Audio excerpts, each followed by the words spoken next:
छठे चरण की बहाली रुकी हुई है, लेकिन कोर्ट ने कहीं से भी ये नहीं कहा कि इस पे स्टे लगा हुआ है।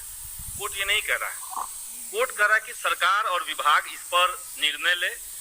तो अगर सरकार को नहीं लेना है, जिन अतिरिक्त कैंडिडेट की बात हो रही है, तो डायरेक्ट बहाली हो सकती है। कोर्ट का स्टे कहीं से नहीं है। पूरक क्या है आपका? पूरक है महोदय कि 2011 में जो स्टेट क्वालिफाई किए हुए हैं और आज 2022 चल रहा है, इन अभ्यर्थियों को छठे चरण की तत्काल नियुक्ति सरकार कब तक करेगी, क्योंकि कोर्ट का स्टे नहीं है।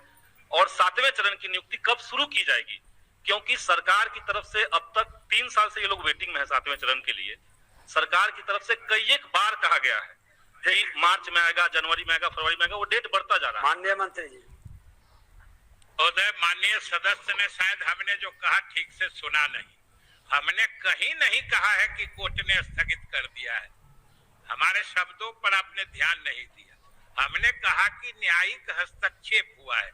और आप बताइए कि कोर्ट ने कहा है कि जो विज्ञापन आपने निकाला है उसमें 2017-19 के उत्तीर्ण अभ्यर्थियों को इसमें मौका दीजिए, यह स्पष्ट कहा है।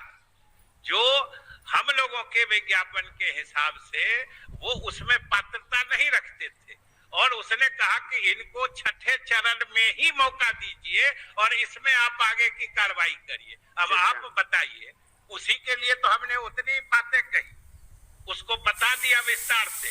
जो कोर्ट की बात मानने का मतलब है, एक विज्ञापन हमने निकाला, उसके हिसाब से जितने अभ्यर्थियों ने आवेदन डाला, हमने नियोजन इकाई वार उनकी मेधा सूची तैयार करके रखी है। हम 15 दिन में सबको नियुक्ति पत्र देने वाले थे। तिथियों की घोषणा हमने कर रखी थी। अब उस बीच में न्यायालय ने कहा है कि इनको भी शामिल करिए। शामिल करने का क्या मतलब है कि हम वो सब रद्द करें?